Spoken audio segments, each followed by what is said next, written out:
And thanks for staying with us. This is Focus Nigeria. My name is Amicha Nopwe. Now, the democratic system in Nigeria is getting heated up. A series of activities that form part of the 2027 general election are currently playing out. The different political parties are planning for national conventions. This will be followed soon by another round of national convention. The first is to elect national officers, but the second convention to come will be for the purposes of electing flag bearers for the 2027 general election, especially the presidential and vice presidential tickets. That's for the political parties. On the part of the Independent National Electoral Commission, INEC, the electoral body consulted with the different political parties on its draft guidelines and rules for the conduct of the 2027 general election. It was at that forum that the Inter-Party Advisory Council, IPAC, the umbrella body for all registered political parties in Nigeria, raised objections to some provisions of the 2026 Electoral Act.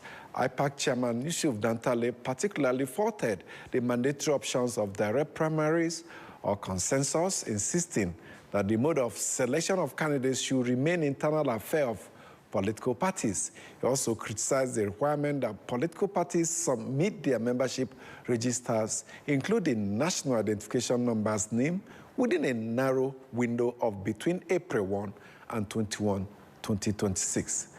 For elected political officials, defections from one party to the other is continuing, and you may wonder, when will it end? And so, on our discourse today, we shall be examining these developments as they come thick and fast.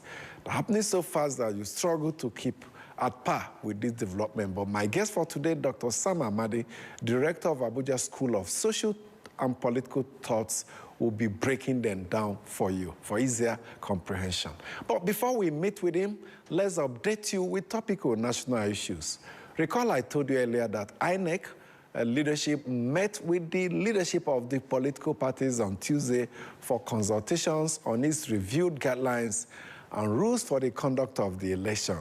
That was where, as I told you earlier, that Yusuf Dantale, IPAC chairman, raised objections to some provisions of the Electoral Act as on behalf of the different political parties. IPAC firmly demand that the National Assembly, as a matter of urgency, revisit and amend the Electoral Act 2026. Specifically, the provisions mandating direct primaries must be reconsidered, and the option of direct primaries restored, or indirect primary restored. The choice of candidate selection method remains an internal affair of political parties and must not be subjected to undue legislative interference. Furthermore, the requirement for political parties to submit their membership registers, including members' national identification numbers, within the limited time frame of 1st to 21st of April 2026 is impractical and exclusionary.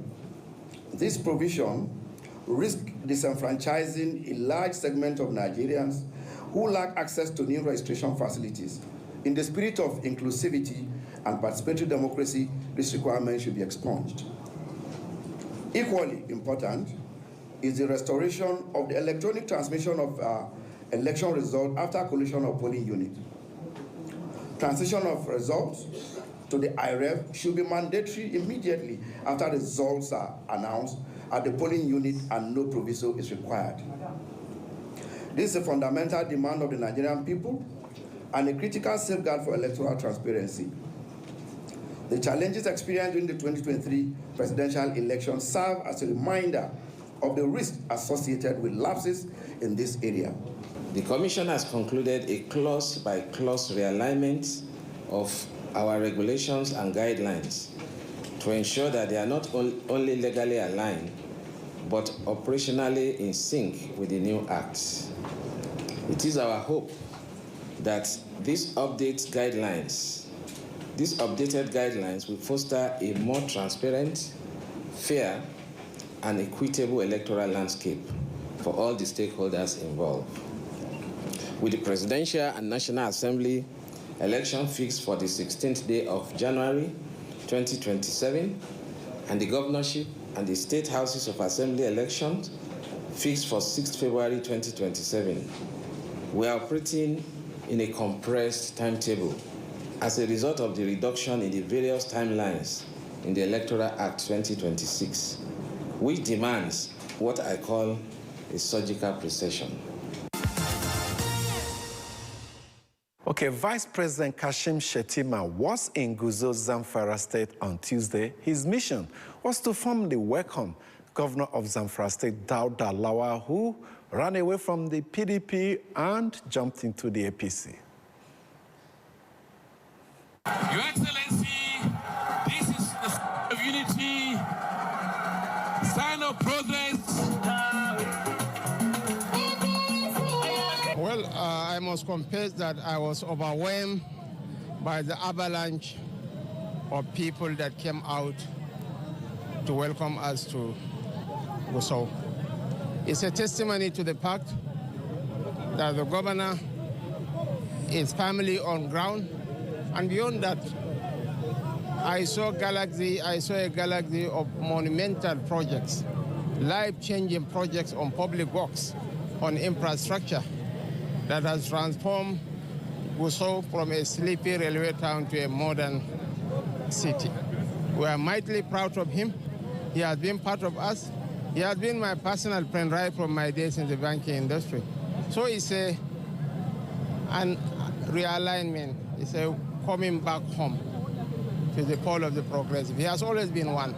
The message to the people is that what binds us together supersedes whatever that divides us. We need to fuse into one to confront our common challenges of insecurity, poverty, and destitution, especially in the north. The president is unwaveringly committed towards ensuring the enthronement of peace and stability in the nation. And we end with this report that the Independent Corrupt Practices and Other Related Offenses Commission on Tuesday arraigned former Kaduna State Governor Nasir El-Rufai before a federal high court in Kaduna after 38 days in detention over corruption-related offenses. Now, El-Rufai was brought before Justice Rewan Alkawa on a 10-count charge bordering on conversion and possession of public property as well as money laundering. The court subsequently fixed March 31, 2026 to hear pending applications, including a bail request by the former governor. The charges against Malam El-Rufai amount basically to allegations of deposit of money into his domiciliary account and monetization of his earnings. They finally joined Joel on the 10th count. Out of 10 counts, they joined him on only one. Gentlemen, what we have is that they applied to arraign, and I respectfully pointed out that since Malam El-Rufai has proceedings pending with respect to the judge himself, the judge cannot proceed. The judge, in his wisdom, decided to proceed with the arraignment. That's all that happened, nothing problematic. We heard that there are other cases, especially one at the State High Court. I do not know about that yet. Until we are served, then we'll determine. So we're just here to support him, and we believe in the judicial process and the rule of law. So may God continue to bless the Federal Republic of Nigeria. We believe in the judicial process, and that we are strongly optimistic that at the end of the process, what will happen is we would have more confidence in the judicial of this country. Time for us to go for a break. When we come back, straight to our discuss where Dr. Sam Amadi, Director, Abuja School of Socials and Political Thoughts, will unpack issues and developments in the run-up to the 2027 general elections. To stay with us. The number one antidote to poverty is capital. Everywhere in the world, always and everywhere. Without capital, you will be in poverty. There is no country in the world that has overcome poverty that does not give priority to capital, starting with human capital. And I agree that it was good that we removed the subsidy that we did. But I'm also saying that you got to protect the people when things get out of hand. So what do you have for resilience? What do you have to use to... You got to have something. Because what we have is a series of shocks. The most serious one is the energy shock, and I think Dangote talked about it. And you have to have energy. Every organism, whether it's an a living organism or a non-living organism needs some sort of energy if it is going to perform. And you take away the capacity to get that energy, it paralyzes an economy. And that's what is happening throughout the world. That's what is happening even in the United States. Energy shock is different from inflation shock, in a sense, although there's a pass-through, because inflation happens over a period of time. But you can have an energy shock just right away, and then the person can be very badly impacted by that shock. So how do we cushion ourselves from this energy shock? We're very happy that we have Dangote and his refinery. If we didn't have the refinery, it would have been almost catastrophic for us. I'm just encouraging all of us that the important thing is that this war in Iran should be teaching us a lesson, that we should be prepared in case another thing worse than this comes. And even beside that, we should always be ready and be competitive, for our own dignity and respect. You want to say you're from Nigeria wherever you go, and people say, oh, that place where they produce innocent car, where they produce nod, where they produce all these things. We want to be able to do that. And so we need to patronize made in Nigeria goods and stuff. And then that encourages people to do that more. The governments need to pay more attention to that. The governments should allow themselves to come to training, government officials. I know that they know a lot already, but they can learn some more too.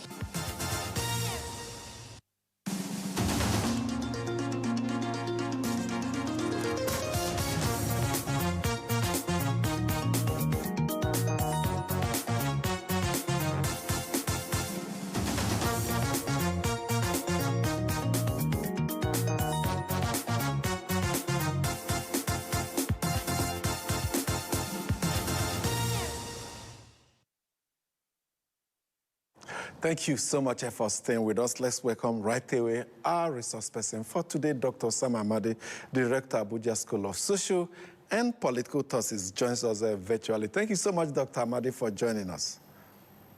Thank you, my brother, for having me. Good morning.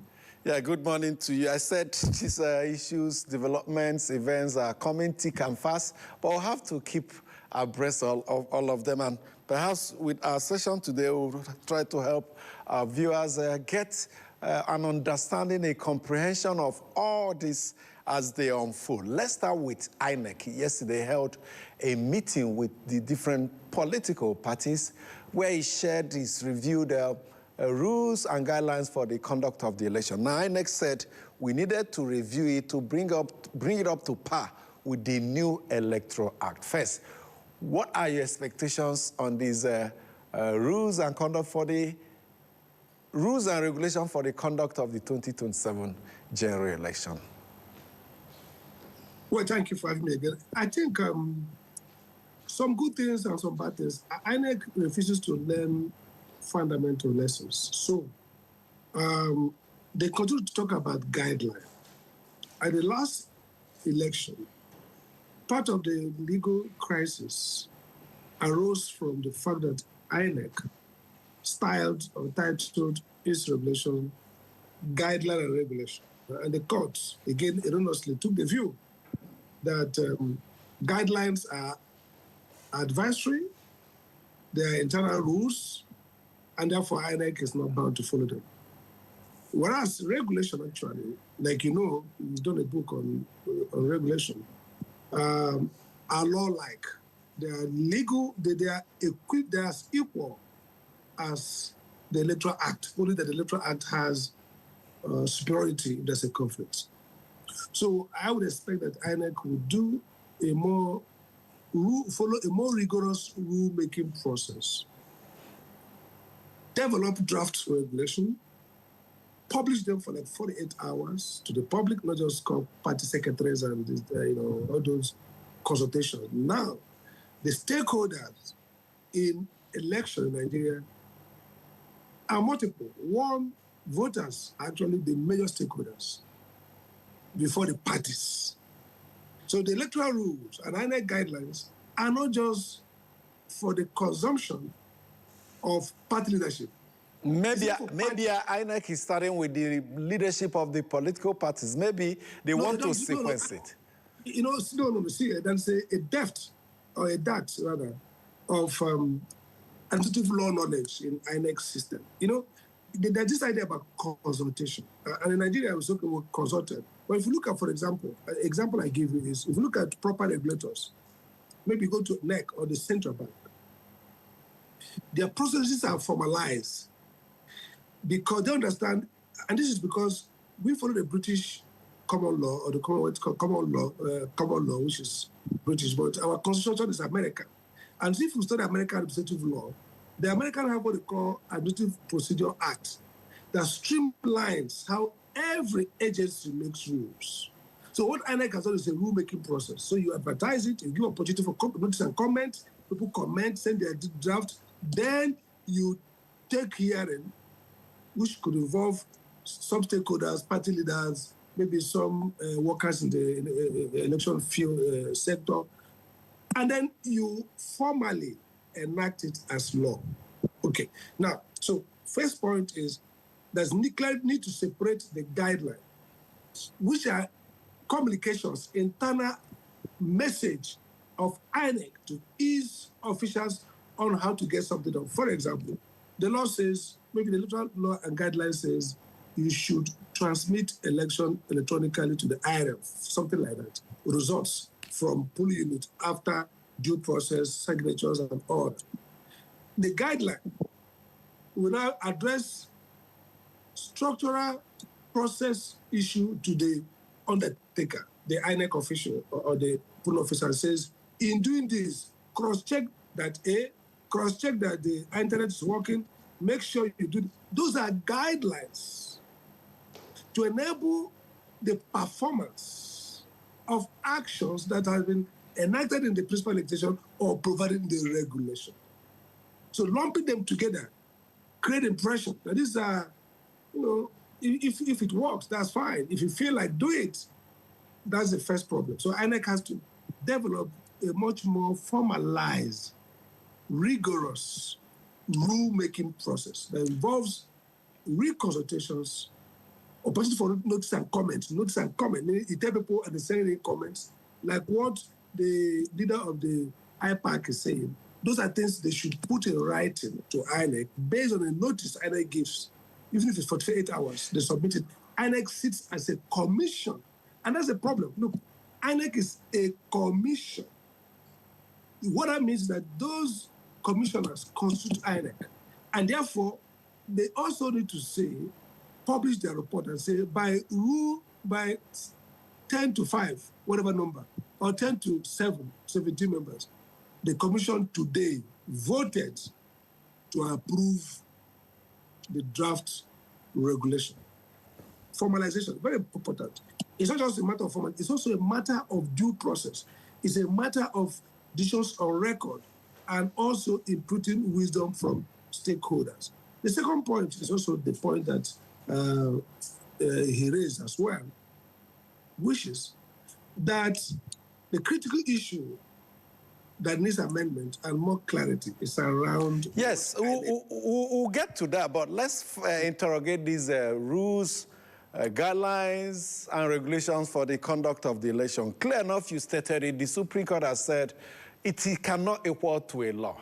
So I wonder how INEC would go about reviewing this, knowing at the back of their mind that any provision of it can be challenged in court and it could be struck out. So INEC will adopt a more cautious approach in evolving these rules and guidelines for the conduct of elections.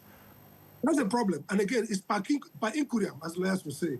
The Supreme Court get a judgment wrongly, clearly, I can say that truly, and of course, aided by INEC's error. For example, guideline deceived the Supreme Court, you know. 2, the lack of due process, like I said, if INEC makes their rule and then gazette it, the Electoral Act, and I hope it's returned in this one, I think the Electoral Act, I can't remember the section now, was very clear that the INEC rules, regulations, would be gazetted. INEC did not gazette their rules. In fact, speaking authoritatively, for 2015, one of the insiders, I've been telling them, gazette this. They refused.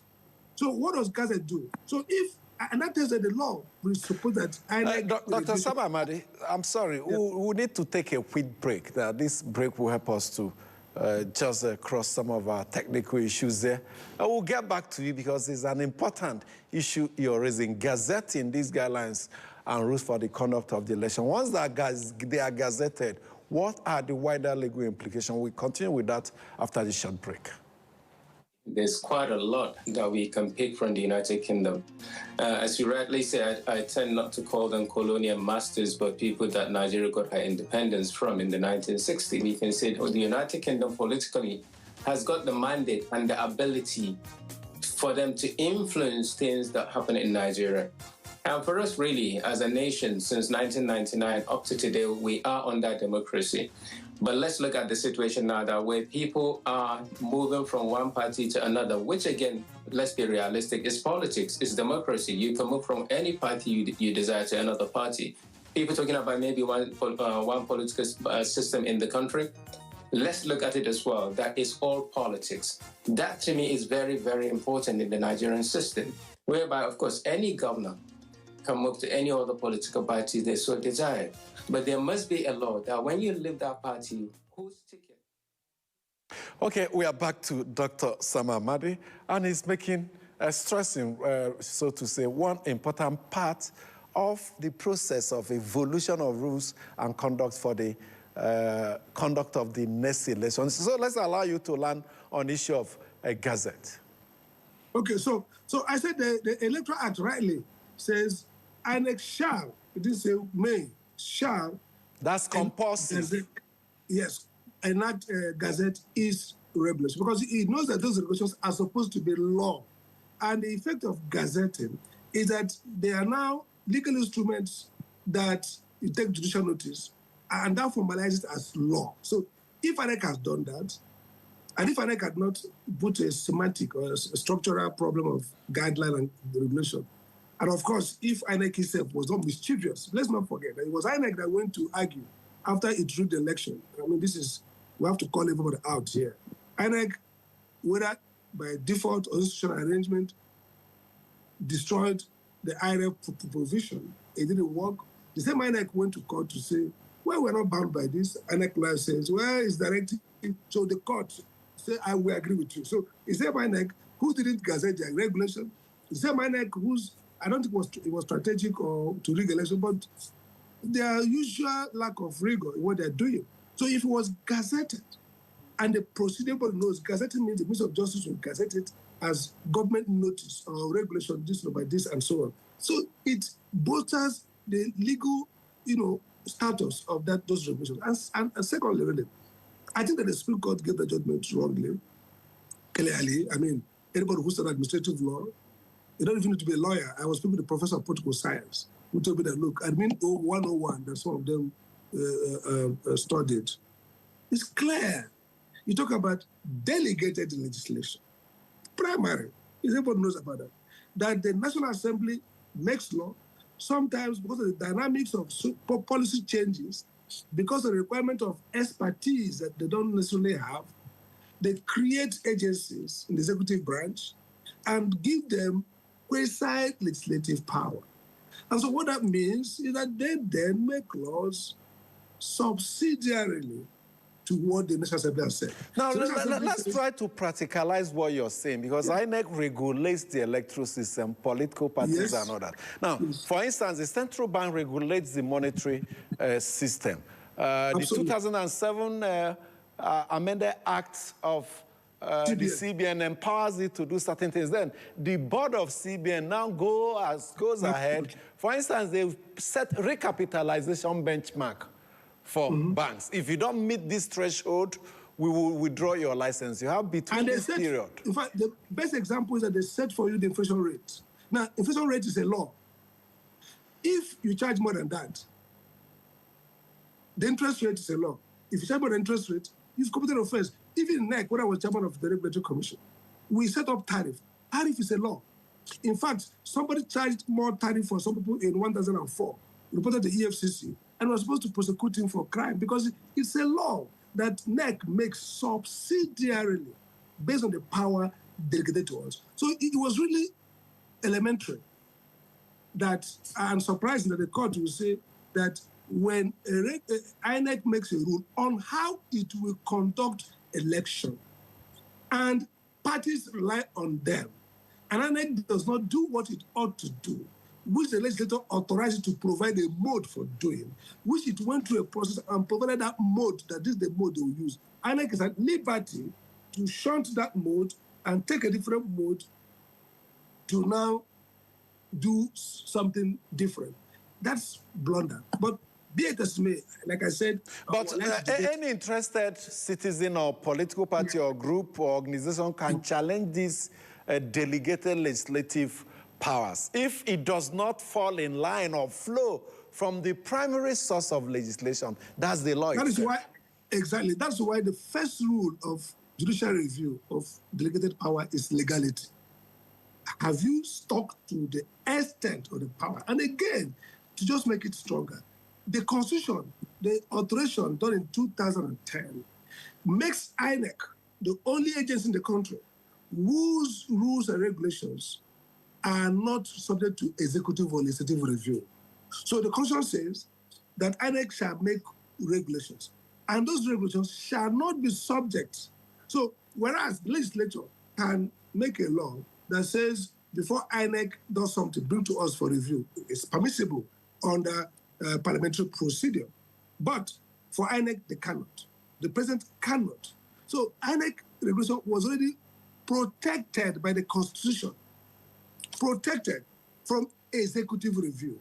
And it makes sense because this is the agency dealing with the first fundamental step in a democratic legitimacy, which is election of persons who now will carry out the responsibility of democratic governance.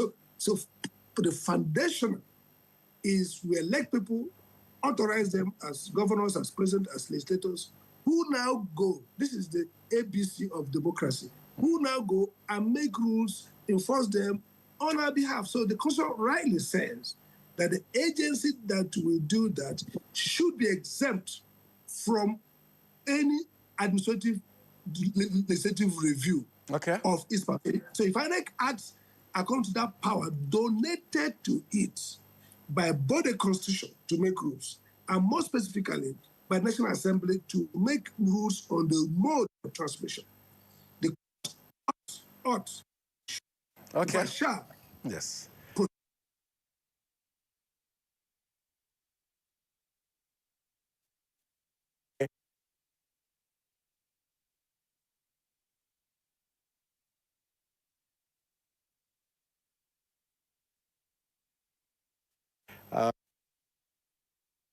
For all the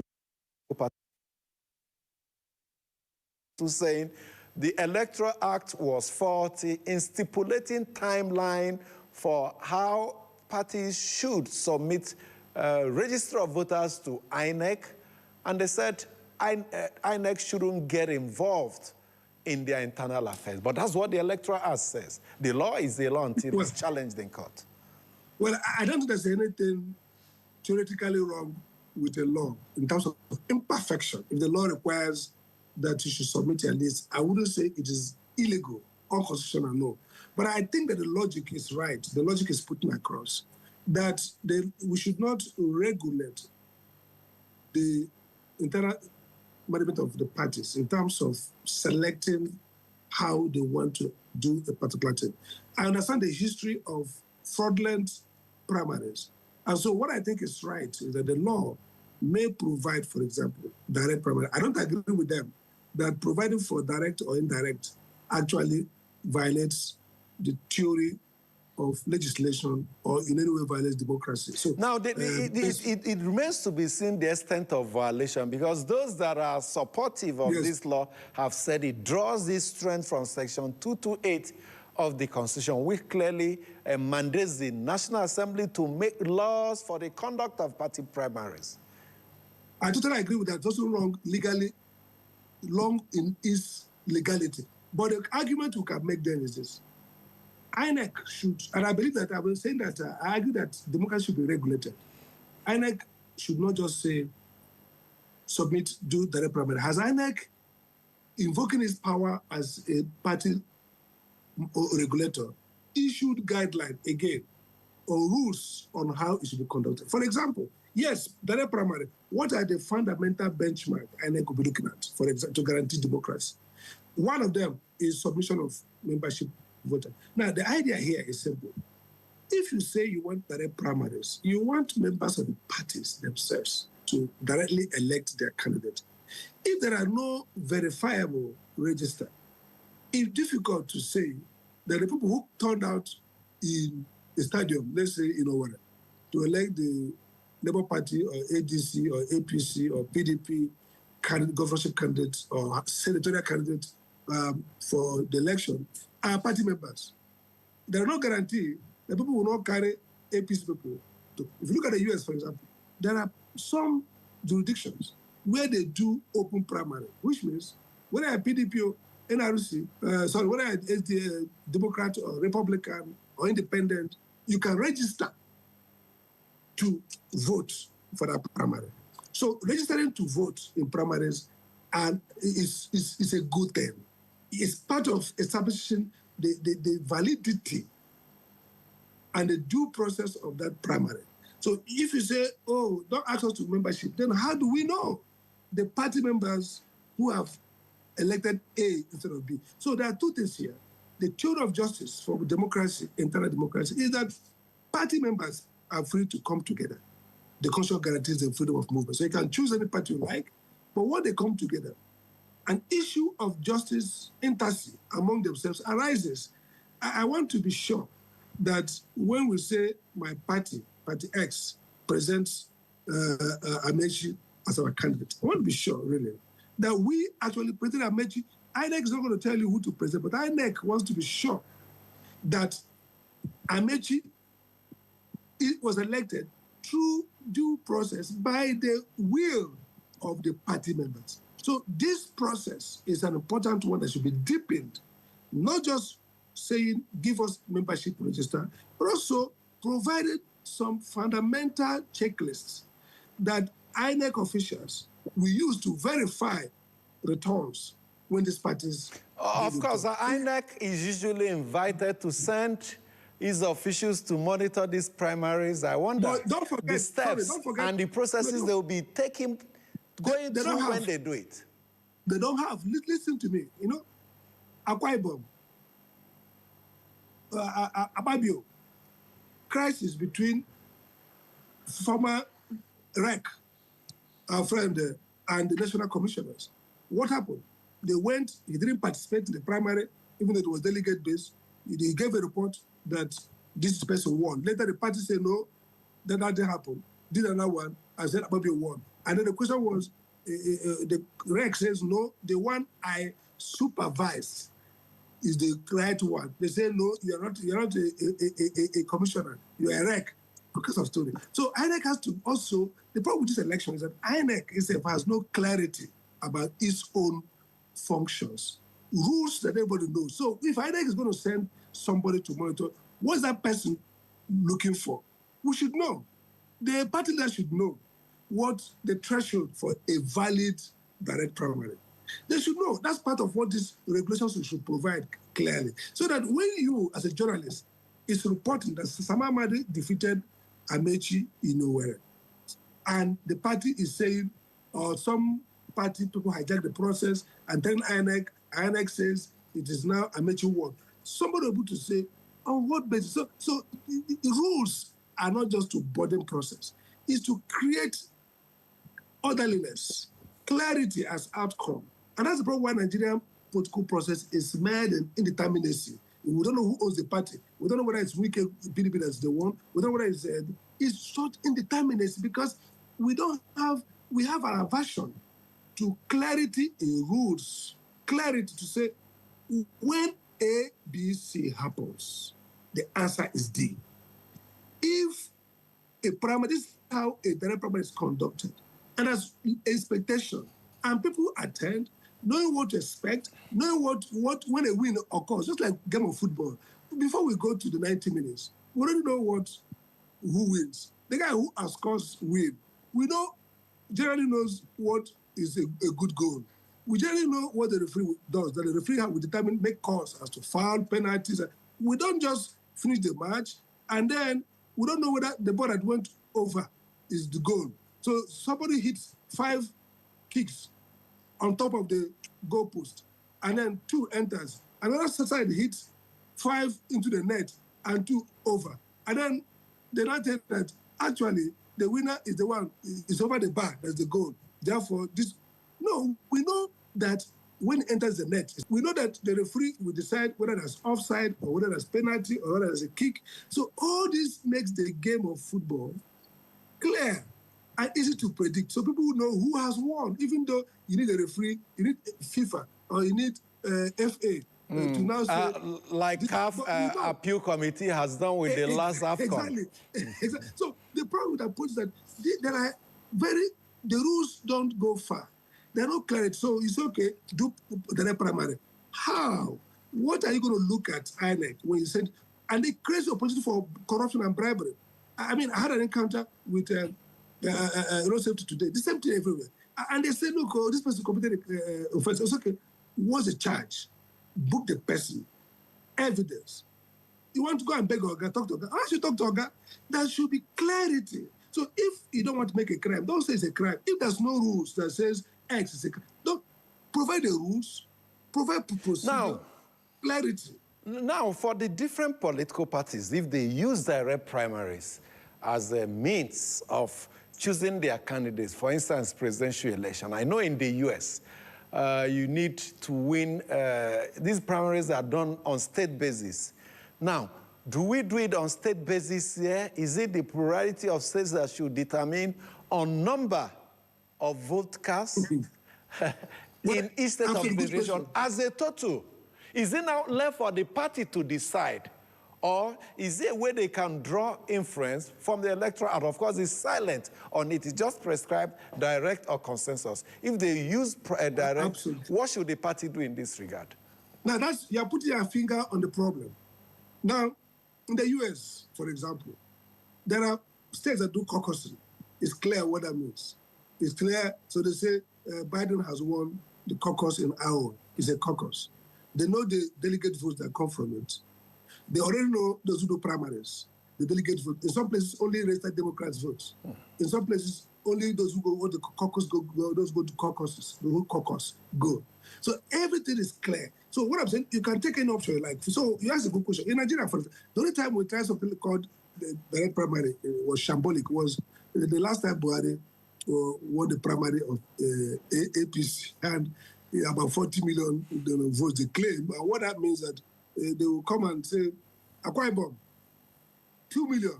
They come to stadium, noise, but first it was a sole candidate. They go to all the stadium, aggregate numbers, and came to Abuja convention and say, declare him winner with 40 million votes. That's shambolic, that's nonsense. What should happen, or rightly, is that the process for primary should be long. So parties design their primary period. Maybe they start even 4, 5, 6, 7, 8 months before with Southeast, non-region. So if they, you know that today or this Tuesday, like in America, this week, 8, 10, 12 states are doing their primaries. And watch out for the outcome. People go there and vote and they count the vote, however they do it. Or in America, those primaries are also a delegated form of, they already have leadership structure. Delegates who go there, I don't know who wins, and they ascribe the number of. So are you going to give a score for each state to win and tell you, or are you going to use on the total majority vote? So, for example, if the members of the party in Adamawa, for example, is, let's say, 2 million, and let's say, assume 1.5, 1.8 votes for candidate A, and then those in Imo, let's say, 1 million, and 800 out of 1 million votes for candidate B. Are you going to say, at the end of the day, that the candidate A has won because he has the largest majority of party members, irrespective of state? Or are you going to weight it and say, okay, each of these are two delegates? So we now look at the person who wins the largest of the cumulative of all the state's points. So these are things that parties have to develop. INEC will authorize them to develop rules for their direct primaries, and then they will submit those rules. So, like I said, you don't need to. It's part of the rules. They have to deposit these rules with INEC. Exactly. So prior to the primaries. That's what's supposed to be. But look at the way they have wickedly squeeze everything because they don't want people to move away. We now have a timeline where the parties don't even know. Up to now, parties are saying, don't regulate us. They are giving them 2 weeks to do primaries or 3 weeks maybe to get their primaries going. And right now, nobody even knows who's a member. Okay, membership is going on. But the day they close the window, they submit to INEC. They don't even know whether those numbers are probative, are credible, whether they are hard, manipulated. That's the problem. So what we are doing is actually a joke, to be frank. I don't see how the transmutation of this process into a glorious democracy in 2027. My view actually is that we're going to have a terrible election. By all indicators, we're going to have, maybe the only thing we can protect now is that the votes, no matter how people vote, when they finally vote, somehow those votes are counted fairly accurately. And that's why the proposal by the IPAC leader to the effect that the real amendment that needs to be made now is to mandate electronic transmission. Because, look, the other aspect of democratic elections have been compromised. Okay. Not necessarily by INEC intentionally. The timelines, the failure of the National Assembly to act on time, the confusion they have created in the electoral law have made it difficult for us to have a real democratic election. Okay. But what we can salvage is to ensure that votes are accurately counted. Okay, now for the APC, I don't think anybody will want to rival President Bola Tinubu for the party's ticket. He should have a right of first refusal. But for the opposition parties now, one thing is key. For the opposition to have a fair chance against the sitting government in any part of the world, they have to unite. Are we seeing that such unity? Look at what is playing out in parts of the country now. The hopefuls in the opposition parties, you see Peter Obi meet with Kwankwaso, meet with this person, meet with that person. It appears that schemes playing out in the opposition suggest that they are yet to take a decision on a single person they will kill behind. How will it affect the opposition going into the presidential election? My problem with the opposition is that it doesn't seem to me that they are actually outraged about President Tinubu's leadership of the country. That means their primary and overriding, sentiment and mentality is to knock Tinubu off that office. I think that is secondary to their individual desire to get office. So they are more angry that most of them are angry that they're not part of this government. So that explains why there is lack of commitment to a common approach. If you want to take Tinubu out, by all means, and you feel angry from a patriotic perspective, as some of them pretend, that the country is not running well, and I think this particular government has not done well, in my view, then you would be more concerned about how do we come together and present the best candidates, best relatively in terms of capacity, in terms of maybe acceptability by people, and then all support. So you will see, even what I tried to do last week, this looking like they're coming together, probably late, probably half-hearted. They ought to have created that sense that we have to present a common, and that requires convergence, and that requires prioritizing. What matters most now should be somebody who has a national acceptance, or relatively so, who can become a symbol for a reawakening and a negation of Tinubu. If Tinubu fails in 2027, it's not because he lacks the power. If Tinubu fails to get elected, it's not because he hasn't got the institution and the structure to win. It's because he has not got the job done. It will be because many Nigerians don't want him. So what do? You have to create a symbolism, a messaging, a brand that Nigerians would want instead of Tinubu. But what I see, the opposition is not thinking about primarily replacing Tinubu with something different. Because the only way you can replace Tinubu, except to muzzle him, will be to have a candidate that creates a different feeling, a different belief system, a different perception. Like what Buhari brought in 2015. Exactly. That's how to defeat an octopus, somebody who has taken control, even America, I mean, as developed as that country is, every election, look at the Democrats, whether they win or not, their message is anti-Trump. You have to, and they're shopping for candidates. Even those candidates who are not good are making a makeover, trying to make over themselves to look like they're anti-Trump, to be a credible messenger of a post-Trump America. That's how it works. Whereas the other side, the Republicans, are pushing a narrative and presenting candidates who they think can either reassure the MAGA base and Republicans of continuity or revise Trump in some strategic way without undermining the strategic base of their movement. That's how it works. But here, the opposition is just opposition about I want to be in power. Even those who, why would I exchange Tinubu and take pro-Tinubu, for example? What take other voters? Some if I'm a partisan, if I'm a member of a political party, I may go along because I want it's a career. But the ordinary person who's going to vote will be asking questions. What is this? I mean, why? How does it differ from Tinubu? Why should we, just because Tinubu dropped you, or just because you're not in the government now, is that why we should? They're not serious. So the serious option is to say, look at our landscape today. Who are the most likely people who can generate the energy that's counter Tinubu, and we can all build up, reinforce and protect and win the election. That's not happening. And so my prediction will be this. 27 election will be election around, not party against party. APC is in charge fully in structural sense. ADC, PDP, NDC, whatever party cannot compete structurally. But if the election is going to be competitive, it will be because a candidate will inspire hope, better hope, will carry a better message, and will look more electable. And people may then say, you know what, Tinubu will move. And then if INEC, which I don't trust anyway, is able to organize and protect its own credibility, because INEC may be credible, but it doesn't have the power to protect itself against marauding politicians.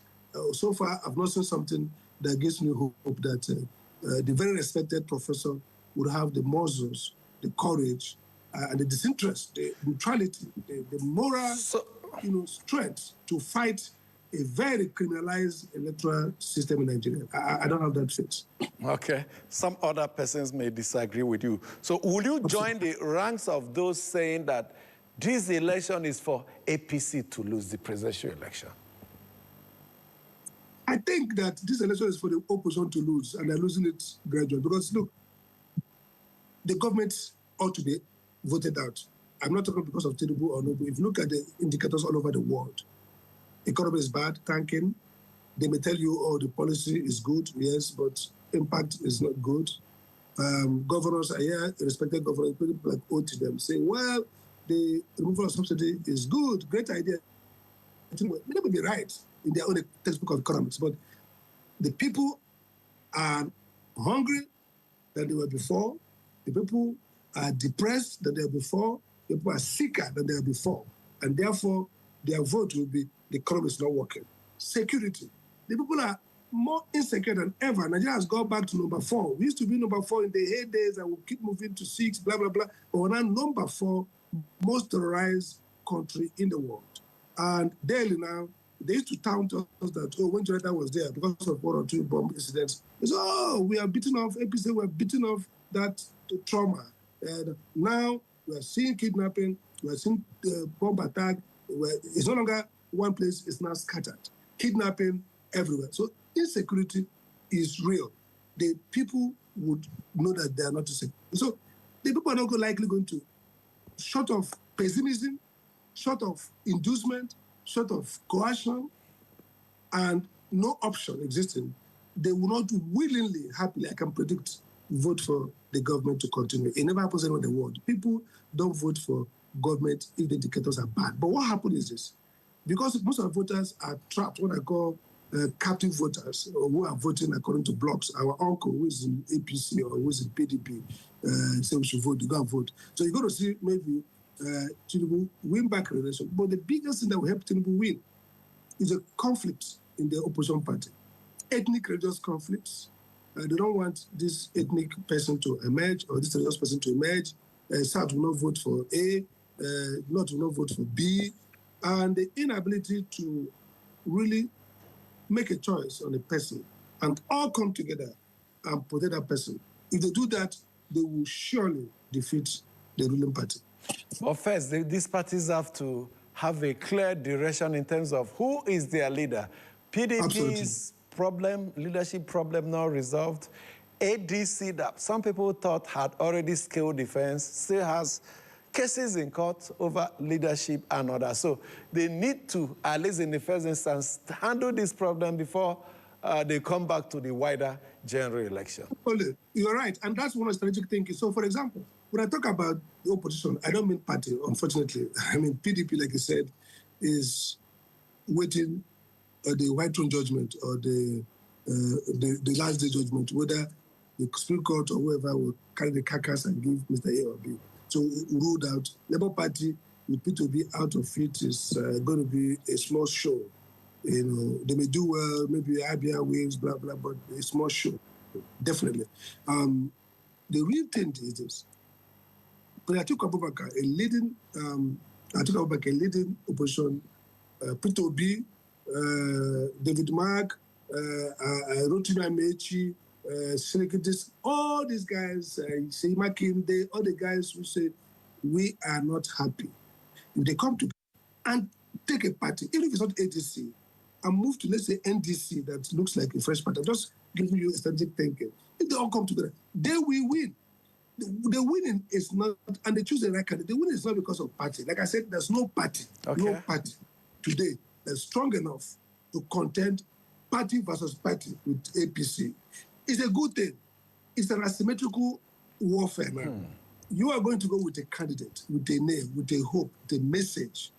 And like the Davis catapult, you defeat Goliath. But if you're talking about party, there's no party.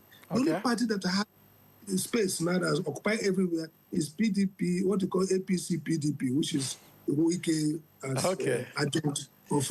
So his opposition now is human being, political leaders coming together. Yes, we are seeing opposition leaders rather than opposition party. We have to thank you. We have to thank you so much, Dr. Sam Amadi, Director, Abuja School of Social and Political Thoughts, for giving us your time. Thank you so much. I appreciate it. And that's it for today. My name is Amit Chanapwe. Do have a good time.